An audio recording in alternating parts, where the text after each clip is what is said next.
Good morning. आपण मागच्या वेळेला postulates of a valence bond theory हे बघितलेलं होतं. आता postulates of a valence bond थेरीमध्ये मी तुम्हाला सांगितलं होतं की this theory it was proposed by हिटलरनं प्रपोज केली होती आणि ते एक्सटेंड केलं होतं पावलिंग अँड स्लॅटरने. त्यांनी पहिला पॉस्च्युलेट्स काय मांडलं होतं, covalent bond which is form when two half filled orbitals of two atoms they are going to be overlap with each other.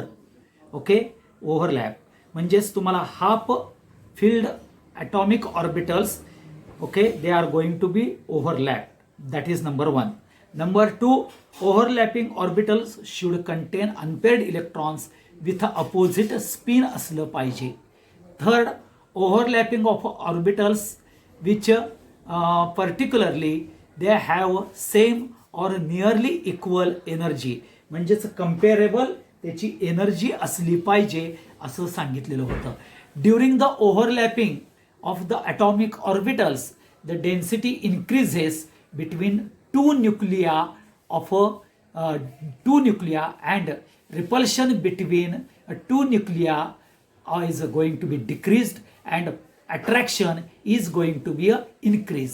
आता particularly the bond which is going to be formed, it is an equilibrium distance when the system has a minimum potential energy and maximum stability हे आपल्याला बघायला मिळतं. परंतु strength of the covalent bonds depends on particularly overlapping. extent of overlapping जेवढं जास्त तेवढंच particularly strong the bond, म्हणजे higher the overlapping stronger of the bond हे बघायला मिळतं. म्हणजे covalent bond which is form by overlap, okay, by overlap that maximum overlapping म्हणजेच maximum strength म्हणजेच higher the particularly overlapping the stronger is the bond हे लक्षात आपल्याला बघायला मिळतं. आता ज्या वेळेला जे ओव्हरलॅपिंग कोव्हॅलेंट बॉन्डचं ओव्हरलॅपिंग होतं ते डायरेक्शनल कॅरेक्टर आहे हे लक्षात ठेवा.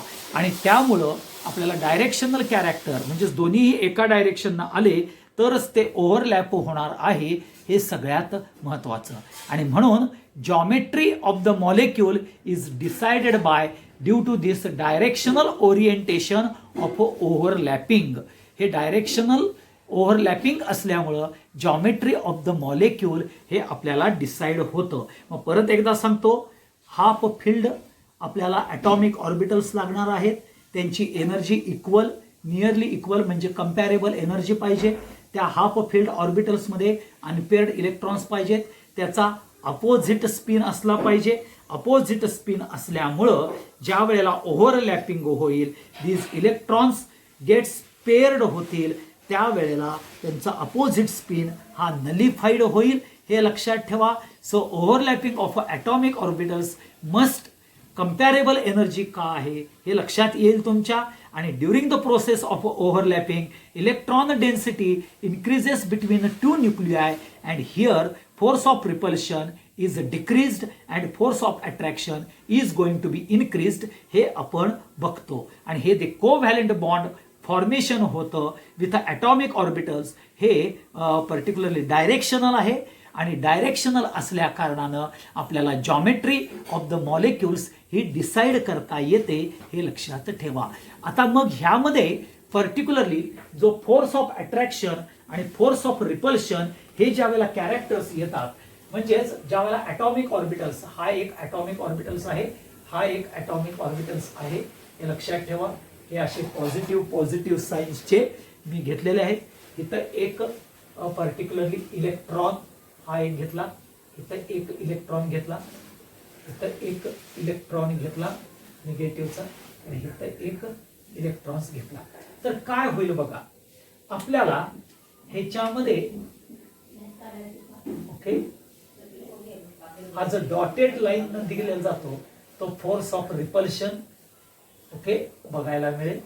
परंतु लक्षात घ्या, ज्या वेळेला निळ्या डॉटेड लाईन्सनं आपण येईल त्यावेळेला हा असा कॅरेक्टर येईल किंवा ओके हे कॅरेक्टर्स बघितलं तर हे निळ्या लाईननं दाखवलेलं ओके तर हे फोर्स ऑफ अट्रॅक्शन येईल.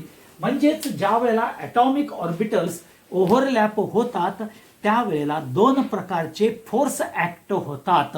म्हणजे during the overlapping between two atoms, two atomic orbitals means particularly the electron density between two nuclei आहे हा इम्पॉर्टंट रोल प्ले करतो हे लक्षात ठेवा. आणि मग इथं ज्यावेळेला overlapping of the character, overlapping of the orbitals ज्या वेळेला होतात त्यावेळेला दोन फोर्स आपल्याला बघायला मिळतात. फोर्स ऑफ रिपल्शन म्हणजेच न्यूक्लियस मध्ये फोर्स ऑफ रिपल्शन बघायला मिळतो. इलेक्ट्रॉन्स मध्ये फोर्स ऑफ रिपल्शन हा बघायला मिळतो हे लक्षात ठेवा. The nucleus of one atom repels to the nucleus of the another and electrons from one atom they are going to repel with the electrons from the another. आणि तसंच vice versa होईल. आता फोर्स ऑफ रिपल्शन मध्ये particularly nucleus of one atom is going to be attract the electrons. Okay, the nucleus of one atom attracts the electron of the other atom आणि particularly vice versa other atoms nucleus is going to attract this particular another atom. हे another atoms electrons काय करतात attract करतात. when this particularly magnitude ज्या वेळेला आपण बघतो त्यावेळेला the force of attraction and force of repulsion the both the force are going to be exist during the overlapping of atomic orbitals. And these force particularly हे दोन systems आहेत. ह्या दोन सिस्टीम्स मध्ये ज्यावेळेला फोर्स ऑफ अट्रॅक्शन आणि force of repulsion आहे त्यावेळेला force of attraction is greater than force of repulsion होईल त्यावेळेलाच ॲटॉमिक ऑर्बिटल्सचं ओव्हरलॅप होईल. आणि फोर्स ऑफ अट्रॅक्शन मुळे लक्षात घ्या सिस्टीमची पोटेन्शियल एनर्जी ही डिक्रीज होते. पोटेन्शियल एनर्जी डिक्रीज आणि म्हणजेच मॅक्सिमम स्टॅबिलिटी आपल्याला बघायला मिळते हे लक्षात ठेवा. परंतु फोर्स ऑफ रिपल्शन मुळे काय होतं? फोर्स ऑफ रिपल्शन मुळे सिस्टीमची पोटेन्शियल एनर्जी इन्क्रीज होते हे लक्षात ठेवा आणि स्टॅबिलिटी ही कमी राहते. आणि म्हणून particularly when there is attractive force, okay, attractive force between two nucleus or attractive force between two atomic orbitals is going to be a greater than a repulsive force, then energy of the system is going to be decreased, so maximum stability is going to be takes place. But if suppose in another way, if there is a force of repulsion which is going to be dominate, means force of repulsion is greater than a force of attraction, then the energy of the system increases and there is no formation of overlapping, means there is no formation of a covalent bond takes place. हे लक्षात ठेवा, हा सगळ्यात महत्वाचा part. आणि म्हणून ज्यावेळेला atomic orbitals overlap होतात म्हणजेच covalent bond between two atomic half field orbitals होतात म्हणजेच लक्षात घ्या तिथं force of attraction is greater than a force of repulsion आहे. म्हणजेच सिस्टीमची एनर्जी ही डिक्रीज होणार आहे. आणि सगळ्यात महत्वाचा पार्ट जर बघितला सिस्टीमची एनर्जी डिक्रीज होते म्हणजे स्टॅबिलिटी येते. आणि म्हणून during the overlapping as per the valence bond थेरीमध्ये overlapping should be a maximum. Overlapping maximum केव्हा होईल? ज्यावेळेला force of attraction is greater than a force of repulsion असेल त्यावेळेला. हा लक्षात घ्या, हा सगळ्यात महत्वाचा पॉइंट हा येतो. आणि म्हणून पर्टिक्युलरली कोव्हॅलेंट बॉन्ड फॉर्मेशन करत असताना between two half filled atomic orbitals which contains unpaired electrons with opposite spin. In that case, a force of attraction is greater than a force of repulsion, and then only overlapping takes place and covalent bond is going to be formed. If the other criteria means force of repulsion is a dominant factor, then that overlapping is not going to take place and hence covalent bond is not going to be formed. हे तुम्ही लक्षात ठेवा. C आपण आता जर बघितलं की attractive force हा डॉमिनंट असला पाहिजे पर्टिक्युलरली फोर्स ऑफ रिपल्शन पेक्षा. आणि मग आपल्याला ओव्हरलॅपिंग बघायला मिळेल. आता हे आपण by explaining with the potential energy diagram with the formation of H2 molecules आपण बघूया. दोन प्रकारचे आपण बघणार आहोत की हे हायड्रोजन ॲटम्सचे दोन आपल्याला ॲटम्स आहेत. Hydrogen item number 1.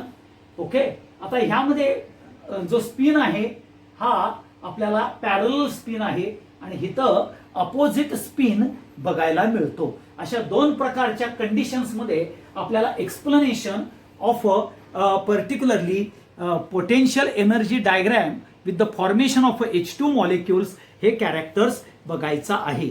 म्हणजेच when two hydrogen atoms which containing unpaired electrons with a opposite spin or a parallel spin and their approach is going to be explained by this particularly graphical representation ना आपण बघायला बघतो. तर आपण आता पहिल्यांदा जो पार्ट बघूया, जो पहिली केस घडते त्यामध्ये म्हणजे इथं particularly at a point A हा जर घेतला हा तर पॉइंट ए आहे, हा पॉइंट बी, इथं पॉइंट सी आणि हा पॉइंट डी. ह्याच्यामध्ये आपण डिस्कशन्स करूया. आता ज्या वेळेला आपण बघितलं पोटेन्शियल एनर्जी ही चेंज होणार आहे, कारण का अट्रॅक्टिव्ह फोर्समध्ये आपल्याला पोटेन्शियल एनर्जी ही डिक्रीज होते आणि स्टॅबिलिटी जास्त बघायला मिळते. आता ज्या वेळेला तुम्ही विथ अँटी पॅरलल स्पिन म्हणजे अपोजिट स्पिन असलेले जे दोन ॲटम ऑफ हायड्रोजन ज्यांच्या ॲटॉमिक ऑर्बिटल्स ओव्हरलॅप होणार आहेत, particularly these two hydrogen atoms at a point A they are infinite distance from each other and hence their potential energy which is independent of the each other and that potential energy is arbitrarily तुम्ही taken as a zero असं पकडू शकता, हे लक्षात ठेवा.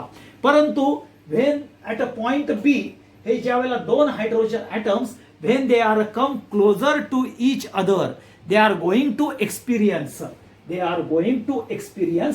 force of attraction because these two hydrogen atoms they are come closer to each other, so they can particularly experience a force of attractions. म्हणजेच इंटरन्यूक्लिअर distance हे कमी होतं आणि तुम्हाला इथं फोर्स ऑफ अट्रॅक्शन हा डॉमिनंट होतो दॅन फोर्स ऑफ रिपल्शन आणि तिथं आपल्याला इंटरन्यूक्लिअर डिस्टन्स हे कमी झालेलं ॲट पॉइंट बी ला बघायला मिळतं. आता पॉइंट सी ला काय होतं तर force of attraction is going to be dominant character than force of repulsion आणि overlapping is takes place. At point C there is a decrease in a potential energy. Okay, potential एनर्जीचं decrease होतं. जर तुम्ही हे character जर बघितलं तर सगळ्यात डीप कॅरेक्टर बघायला मिळतं. पोटेन्शियल एनर्जी डिक्रीज होते म्हणजे इथं force of attraction greater than force of repulsion आहे. ओव्हरलॅपिंग घडतं आणि ओव्हरलॅपिंग कुणाचं हायड्रोजन ॲटम्सच्या ॲटॉमिक ऑर्बिटल्सचं ओव्हरलॅपिंग घडतं आणि स्टॅबिलिटी येतं आणि मिनिमम इक्विलिब्रियम डिस्टन्स आपल्याला हा बघायला मिळतो आणि हा मिनिमम इक्विलिब्रियम डिस्टन्स इथं 436 किलो जूल एवढी एनर्जी आपल्याला सगळ्यात कमी प्रमाणात बघायला मिळते आणि ते डिस्टन्स 74 पिकोमीटर एवढं बघायला मिळतं. इथं 74 पिकोमीटर डिस्टन्स आपल्याला बघायला मिळतं, हे लक्षात ठेवा. आणि म्हणून इथं overlapping of orbitals takes place and stable bond is going to be form. आणि इथं minimum equilibrium distance between two hydrogen atom of nuclei हे आपल्याला बघायला मिळतं आणि त्याच्यामधली जी बॉन्ड लेंथ आहे ती 74 पिकोमीटर एवढी बघायला मिळते आणि त्याची एनर्जी ही 436 किलो जूल पर मोल एवढी आपल्याला रिलीज होताना बघायला मिळते. हा सगळ्यात महत्वाचा पॉइंट सी ला येतं. म्हणजेच इंटरन्यूक्लिअर डिस्टन्स आहे इथं सगळ्यात कमी होतं ते 74 पिकोमीटर मध्ये येतं, एवढं लक्षात ठेवा. आणि जिथं force of attraction is going to be a more with a force of repulsion आणि इक्विलिब्रियम स्टेजला येत असताना त्यावेळेला लक्षात घ्या की पोटेन्शियल एनर्जी सगळ्यात डिक्रीज होते, हे लक्षात ठेवा. त्याच्यानंतर ज्यावेळेला पॉइंट डी ला बघायला मिळतं तर त्या पॉइंट डी ला these two atoms they are closer with each other. Okay, they are forcibly closer with each other. म्हणजे फोर्स ऑफ अट्रॅक्शन आपल्याला तिथं जास्त बघायला मिळतो, परंतु इथं फोर्स ऑफ रिपल्शन हळूहळू डॉमिनेट होत असतो. म्हणजे force of repulsion is going to be dominate on attractive force, आणि that's why there is increase in potential energy ही आपल्याला बघायला मिळते. And that's why bond formation does not takes place in such condition. ह्याच्यामध्ये bond formation D पॉइंटला होत नाही, कारण का इथं फोर्स ऑफ रिपल्शन हा आपल्याला इन्क्रीज होतो, हे लक्षात ठेवा. तो तुमच्या पुस्तकामध्ये दिलेला नाही आहे, परंतु तो पॉइंट डी हा महत्वाचा कॅरेक्टर आहे, एवढं लक्षात ठेवा. आता ज्या वेळेला तुम्ही हा कर्व 2 बघता त्यावेळेला पॅरलल स्पिन आहे. पॅरलल स्पिन्स म्हणजेच they are not going to come closer to each other. म्हणजेच approach of 2 hydrogen atoms because of a parallel spin they are not going to come closer to each other, so therefore there is an increase in a constant potential energy मध्ये increase होतं आणि bond formation हे घडत नाही, हे लक्षात ठेवा. पुन्हा एकदा सांगतो तुम्हाला, ज्या वेळेला आपण पर्टिक्युलरली फोर्स ऑफ अट्रॅक्शन आणि फोर्स ऑफ रिपल्शन म्हणजेच जी व्हॅलेन्स बॉन्ड थेरी आपण ज्या वेळेला एक्सप्लेन करतो बाय ओव्हरलॅपिंग कॅरेक्टर्स मध्ये, त्यावेळेला हायड्रोजन ॲटम्सचा अप्रोच, ओके, तो पॅरलल स्पिन आणि अपोजिट स्पिनचा अप्रोच बघितला. तर पहिल्यांदा आपण डिस्कस केलं तर पॉइंट ए ला त्यामध्ये हायड्रोजन ॲटम हा इन्फानाइट डिस्टन्स वरती आहे आणि त्याची potential energy always it is consider to be a zero characters मध्ये बघायला मिळेल, आणि they are infinite distance from each other आहेत, हे लक्षात ठेवा. ओके, आणि त्यांचा स्पिन जो आहे तो पॅरलल स्पिन नाही, तर तो अपोजिट स्पिन आहे. हा सगळ्यात महत्वाचा कॅरेक्टर तुम्हाला बघायला मिळेल. ओके, हे लक्षात घ्या. सगळ्यात महत्वाचा पार्ट आपल्याला बघायला मिळतो आणि त्यांची पोटेन्शियल एनर्जी ही इंडिपेंडंट कॅरेक्टरची आहे. हा सगळ्यात महत्वाचा पार्ट येतो. परंतु जसजसं हा 2 ॲटम पॉइंट ए पासून पॉइंट बी पर्यंत येतात, so these 2 hydrogen atoms and their atomic orbitals they are coming closer to each other. आणि ज्या वेळेला when they are coming closer to each other त्यावेळेला फोर्स ऑफ अट्रॅक्शन हा जास्त एक्सपिरियन्स होतो दॅन फोर्स ऑफ रिपल्शन. म्हणजेच force of attraction हा dominate करतो, आणि डॉमिनेट केल्यामुळं इथं पोटेन्शियल एनर्जी ही आपल्याला सिस्टीमची ग्रॅज्युअली डिक्रीज होताना बघायला मिळतं, आणि त्याचप्रमाणे इंटरन्यूक्लिअर डिस्टन्स हे सुद्धा डिक्रीज होतं. मग पॉइंट सी ला काय होतं, ओव्हरलॅपिंग होतं. इंटरन्यूक्लिअर डिस्टन्स हा सगळ्यात मिनिमम येतं, 74 पिकोमीटर येतं, आणि पोटेन्शियल एनर्जी ही सगळ्यात लोएस्ट येते जिथं overlapping is going to takes place at a point C. हे लक्षात ठेवा. जिथं फोर्स ऑफ अट्रॅक्शन हा greater than a force of repulsion आहे, overlapping of orbitals takes place होतं आणि stable bond is going to be form. आणि इथं minimum equilibrium distance between 2 nuclei of the 2 hydrogen atoms बघायला मिळतं, हे लक्षात घ्या. परंतु ज्यावेळेला पॉइंट डी बघायला मिळतो तिथं these 2 atomic orbitals still they are closer to each other, but here a force of repulsion dominate करतो कुणापेला, तर फोर्स ऑफ अट्रॅक्शन पेक्षा. आणि म्हणून तिथं पॉइंट डी ला तिथं पोटेन्शियल एनर्जी आपल्याला इन्क्रीज होताना बघायला मिळते. म्हणजे इथं बॉन्ड फॉर्मेशन होत नाही, हे लक्षात ठेवा. Bond formation is going to takes place at a point C. इथं इंटरन्यूक्लिअर डिस्टन्स सुद्धा तुम्हाला जास्त बघायला मिळतं, आणि इथं इंटरन्यूक्लिअर डिस्टन्स पॉइंट सी ला कमी आहे, हे लक्षात ठेवा. आणि हा सगळ्यात फरक पॉइंट सी आणि पॉइंट डी मध्ये आहे.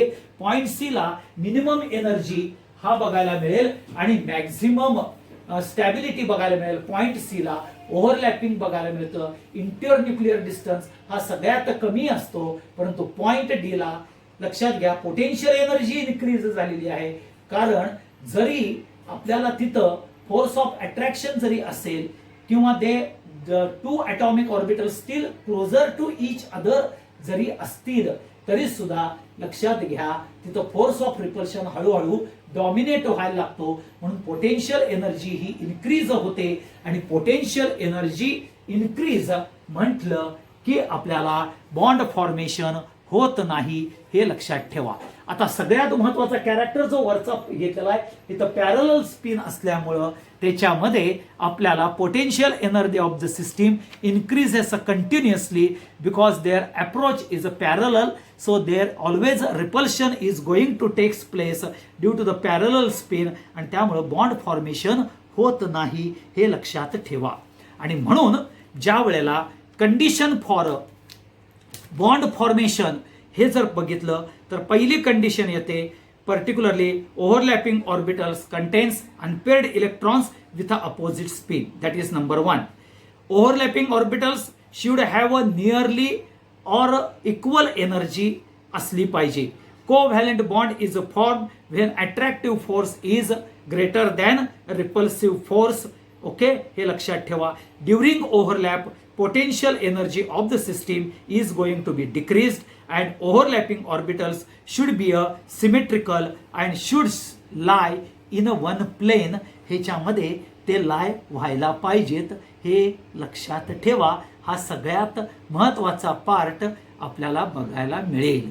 आता ह्याच्याच मध्ये आपण जर बघितलं तर जसं हायड्रोजन ॲटम हा ओव्हरलॅप होतो तसा H2 हेलियम ॲटम ओव्हरलॅप का होत नाही, तर हेलियम ॲटम्स मध्ये जर तुम्ही बघितलं हेलियमचं इलेक्ट्रॉनिक कॉन्फिगरेशन आहे 1s2, म्हणजेच ह्यामध्येच दोन आपल्याला बघायला मिळतात 1s2 म्हणजे 2 इलेक्ट्रॉन्स बघायला मिळतात. म्हणजेच ह्याच्याच मध्ये अपोजिट स्पिन असलेले दोन्हीही ॲटॉमिक ऑर्बिटल्स बघायला मिळतात, हे लक्षात ठेवा. त्याच्यामध्ये अनपेअर्ड इलेक्ट्रॉन्स नाही आहेत, हीच पहिली मेन कंडिशन.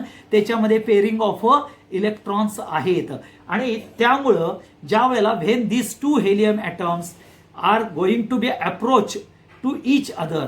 ओके, इथं लक्षात घ्या, approach to each other potential energy is going to be increase due to the repulsive character. आणि म्हणून व्हॅलेन्स बॉन्ड थेरी प्रमाणे हेलियम ॲटम हा पर्टिक्युलरली VBT हा कंडिशन पर्टिक्युलरली सॅटिस्फाय करत नाही, ओबे करत नाही, आणि म्हणून डाय ॲटॉमिक मॉलिक्युल्समध्ये helium is not form as a diatomic, कारण का त्याच्यामध्ये अनपेअर्ड इलेक्ट्रॉन्स नाहीत, ऑलरेडी पेअर आहेत, आणि त्याचा स्पिन ऑलरेडी न्यूट्रलाइज्ड झालेला आहे. आणि त्यामुळं न्यूट्रलाइज झाल्यामुळं ज्यावेळेला अपोजिट स्पिन एकत्र येतील राजानो, त्यावेळेला लक्षात घ्या इथं अपोजिट स्पिन नाही आहे, न्यूट्रलाइज कॅरेक्टर आहे.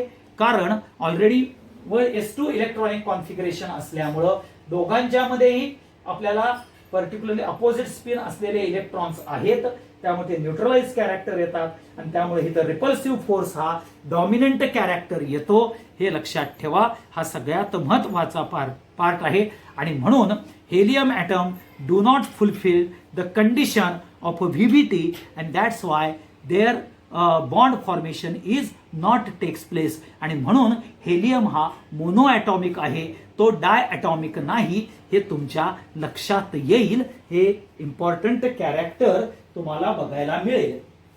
ओके, आता हे झालं तुमचं फोर्स ऑफ अट्रॅक्शन आणि फोर्स ऑफ रिपल्शन प्रमाणे VBT कॅरेक्टर काय आहे हे तुमच्या लक्षात आलं असेल.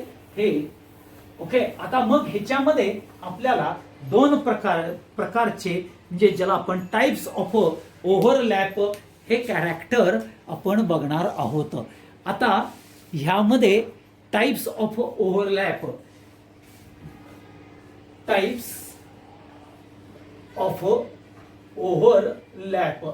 आता टाइप्स ऑफ ओव्हरलॅप मध्ये पहिलं येतं SS ओव्हरलॅप. आता ओव्हरलॅप SS म्हणजे S orbital to S orbital overlap बघायला मिळतं. दुसरं आहे SP ओव्हरलॅप आणि तिसरं येतं PP ओव्हरलॅप.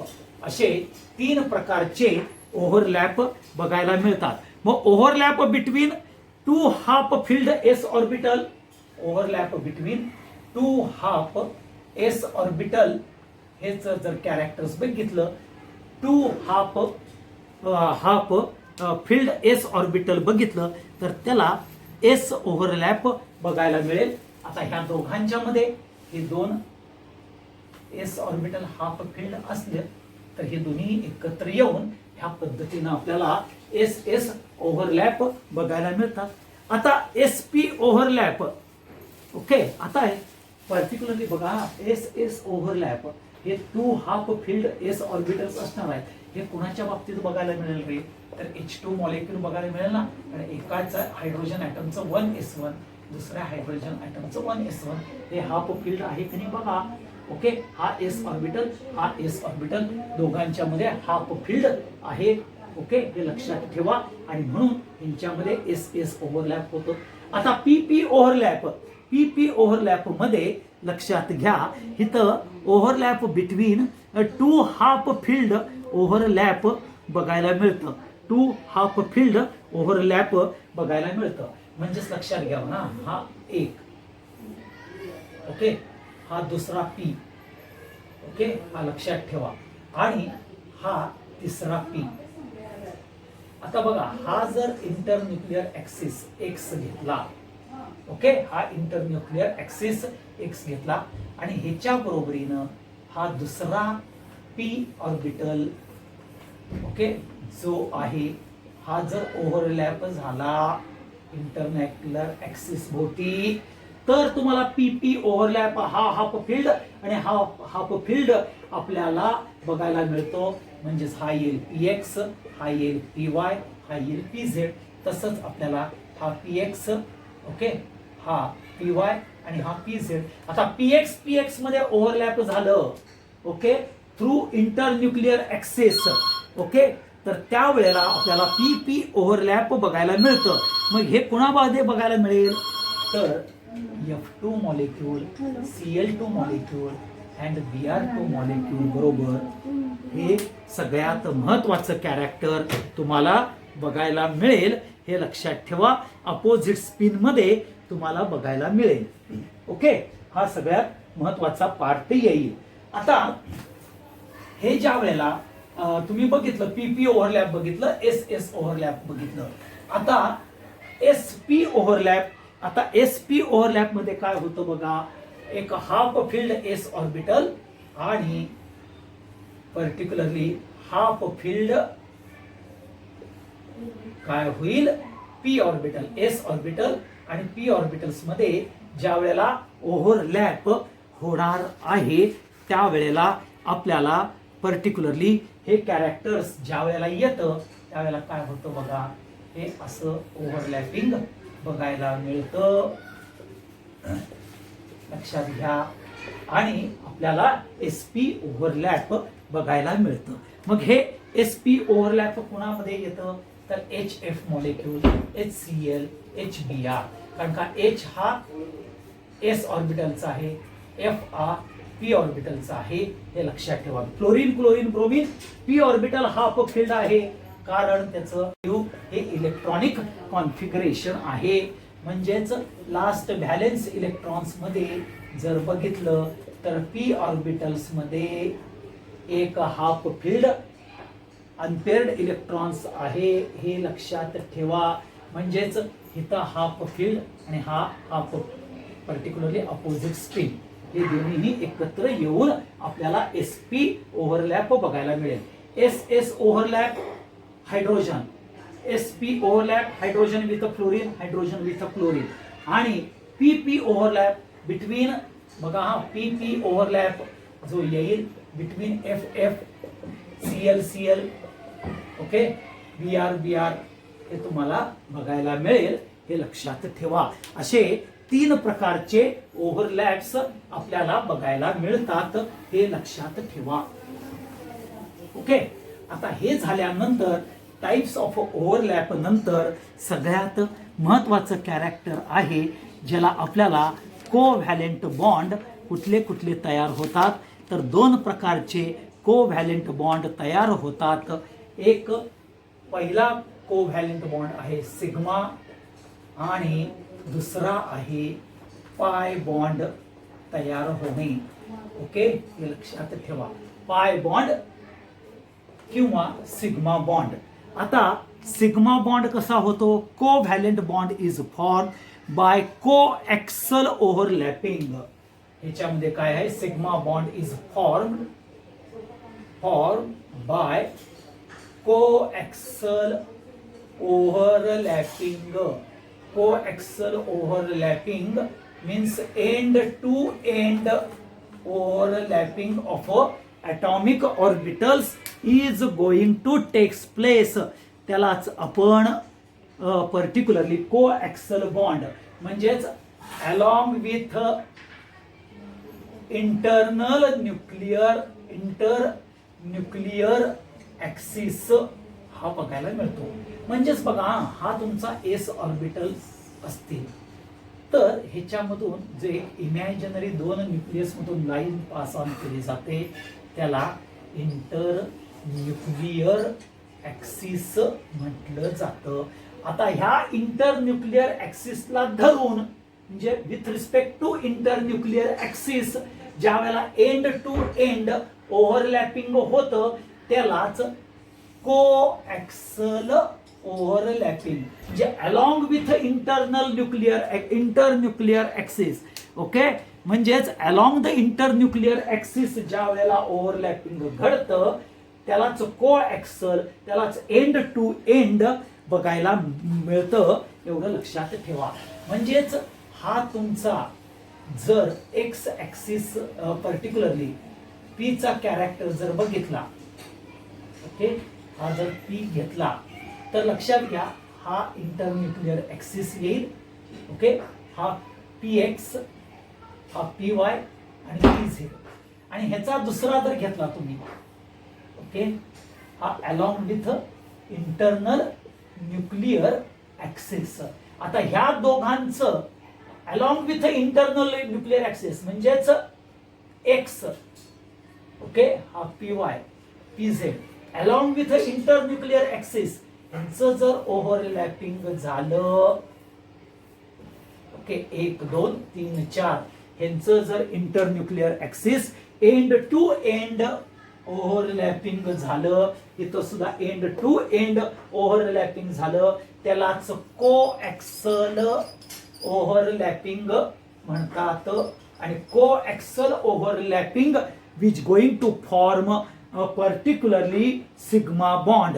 आता सिग्मा बॉन्ड काय सांगतो covalent bond is form by a linear or coaxial overlapping of two half filled atomic orbitals.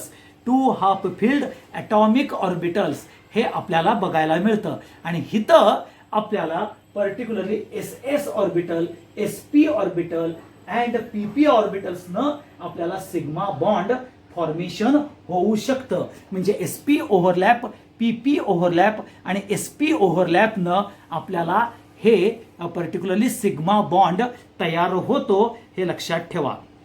आता पाय बॉन्ड हा काय आहे इथं सांगितलं आपल्याला फॉर्म बाय कोएक्सल आपल्याला बघायला मिळालं. लक्षात ठेवा sigma bond form by coaxial म्हणजेच half orbital which is along with internuclear axis overlap होतात.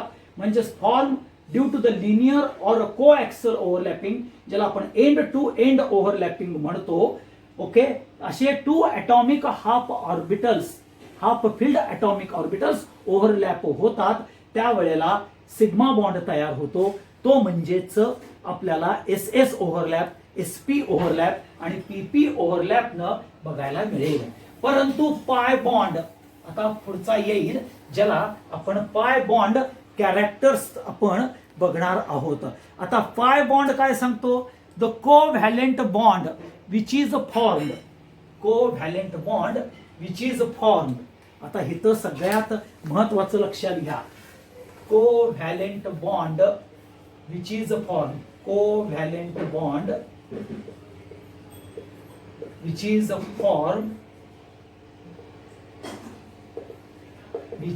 Formed by sidewise or lateral overlapping of atomic orbital. AO म्हणजेच atomic orbitals लक्षात ठेवा. Okay the covalent bond which is formed lateral or sidewise overlapping of two atomic orbitals. आता इथं two atomic orbitals म्हणजेच like P orbitals, हे लक्षात ठेवा. इथं एस ऑर्बिटल येत नाही. S orbital never been form a pi bond. आता काय होतं बघा, हा ज्या वेळेला पीएक्स कोएक्सल ओव्हरलॅपिंग करतो इंटरन्यूक्लियर बरोबर, त्यावेळेला पीवाय आणि पीझेड, हा पीवाय आणि पीझेड हे लक्षात घ्या परपेंडिक्युलर करतात. परपेंडिक्युलर हा तुमचा इंटरन्यूक्लियर ऍक्सिस असेल. ओके, हा एक्स गेला. तर आता पीवाय काय करतो, इंटरन्यूक्लियर ऍक्सिसला परपेंडिक्युलर, किंवा पीझेड काय करतो, इंटरन्यूक्लियर ऍक्सिसला म्हणजेच परपेंडिक्युलर टू इंटरन्यूक्लियर ऍक्सिस ला ज्या वेळेला ओव्हरलॅपिंग होतं त्याला साइड वाईज ओव्हरलॅपिंग किंवा लॅटरल ओव्हरलॅपिंग म्हणतात. आणि ते तुम्हाला पाय बॉन्ड तयार होतात पर्टिक्युलरली पी ऑर्बिटल्सच्या ओरिएंटेशन्स मध्ये बघायला मिळतात. कारण का पी ऑर्बिटल्स हा पीएक्स पीवाय पीझेड अशा तीन ह्याच्या डायरेक्शन्स मध्ये बघायला मिळतो. म्हणजेच एक्स वाय झेड ह्या ऍक्सिस प्रमाणे आपल्याला बघायला मिळेल. ओके, हा एक्स ऍक्सिस, हा वाय ऍक्सिस आणि हा झेड ऍक्सिस. ज्या वेळेला एक्स ऍक्सिस म्हणजे एक्स लोब जो पी ऑर्बिटल आहे तो इंटरन्यूक्लियर ऍक्सिस मध्ये गेला, म्हणजेच कोएक्सल ओव्हरलॅपिंग मध्ये गेला.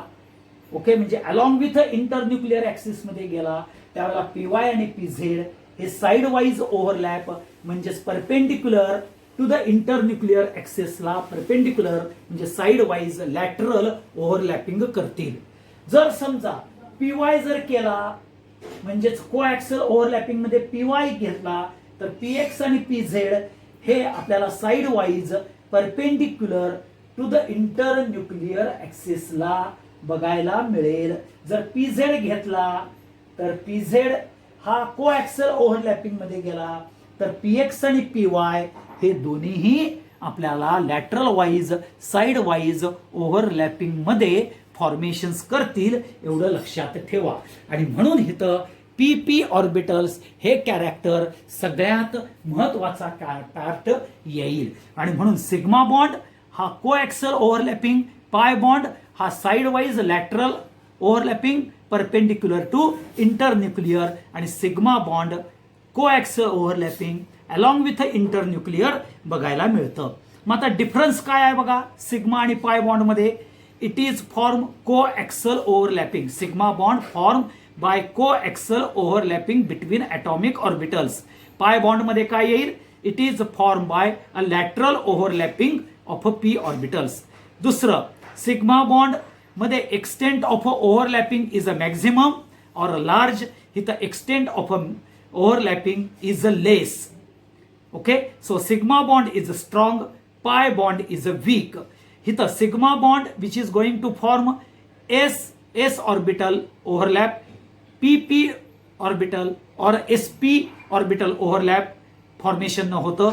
इथं only pi bond is form by due to the PP orbitals side wise orbitals न ओव्हरलॅप होतं. सिग्मा बॉन्ड मध्ये more energy is released during the formation of a sigma bond. इथं लेस एनर्जी रिलीज होते. Sigma bond determines the shape of the molecules. Pi bond does not determines shape of the molecules. ह्याच्यामध्ये sigma bond मध्ये there is a free rotation along with the bond, but in a pi bond there is no free rotation along with the bond is not possible. हे लक्षात ठेवा. Okay, and that is the difference between sigma bond आणि pi bond. पुन्हा एकदा सांगतो, sigma bond is form by a coaxial overlapping. Okay, and it is formed by a lateral or a sidewise overlapping. In a sigma bond, extent of overlapping of atomic orbitals is large. Here the extent of overlapping in a pi bond is less.